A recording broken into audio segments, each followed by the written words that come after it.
Hi, it's Elizabeth. I hope your week is off to a good start.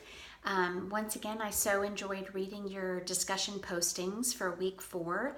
Many of you made great points about gifted testing and making sure that we have culture fair assessments for the identification process. As many of you now know, in Georgia, we do have multiple criteria that we are considering. It's better than it is in most states, as you found in the scavenger hunt, but it's not perfect by any means. If you take the assessment course, you'll learn a lot more about the different options available. Not all districts will use all of the tests that are available, but many in Georgia will collect as much data as they can to help a child qualify when we think there's potential. Roxy made the point, and she included a little video clip in her posting this week from Shrek. And she said, it feels like looking at gifted students is a lot like looking at an onion. And you've got to peel back the layers very carefully to really get a picture of the whole fruit. I think that's a great analogy for gifted education. My teacher and mentor, Mary Frazier, and you've heard her name now in your readings this week, and I think she comes up again in this next week. She used the analogy in our classes about a dress. And, a dress that would fit me in my size isn't necessarily going to fit each one of you. So why would I use a size, I'll just make this up, extra small, and say that everybody who wants to be in our program has to fit into this dress? It's not fair. We need to be able to consider all different types of abilities in different forms and variations.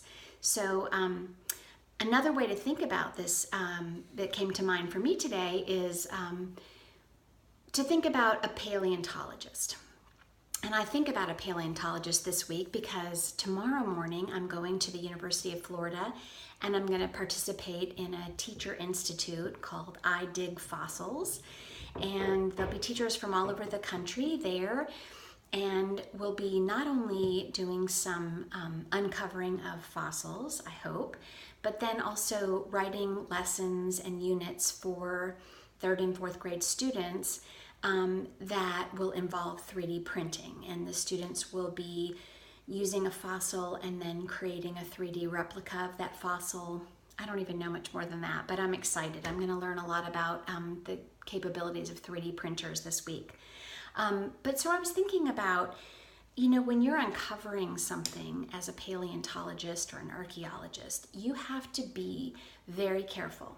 You don't want to jump to conclusions when you first see something and just rip it out of there or walk away from it because you don't think it's something.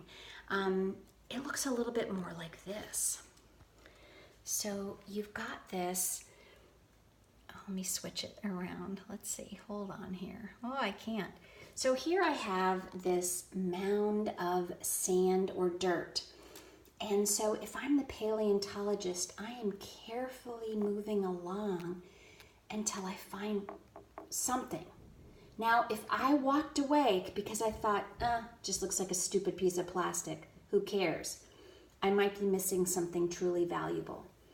If, on the other hand, I carefully take my brush and I brush away and I keep brushing away, maybe using different assessments, using different teaching strategies to really try to get at the most beneficial strategy or to uncover the true talents and interests and ways to motivate the student, maybe creative strengths, I might find something really valuable, something worth uncovering. But it's not easy. It doesn't just take one brush stroke. It takes a lot of time and energy. But if you persist and you are very careful not to end the process too soon or possibly break down the process, you might find something like I might find this week, or like we're about to find right here, like a dinosaur fossil, a complete fossil that's even an earring. You see, you just never know. And that's just like gifted education. You've got to put in the time. You've got to carefully uncover every little bit of evidence to get the whole picture of what's really there so that then you know what to do with it. I hope you will have a great week. I hope you'll enjoy this week of learning more about creativity and motivation. I'm excited to hear what you think about the Stick Boy story.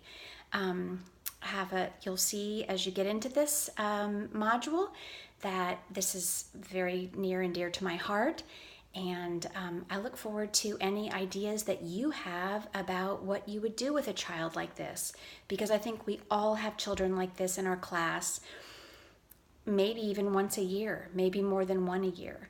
And if we don't understand what we're dealing with, the potential, we aren't likely to be able to nurture and develop that potential. So anyway, have a great week, and I look forward to reading your field experience papers next weekend from Florida. Take care.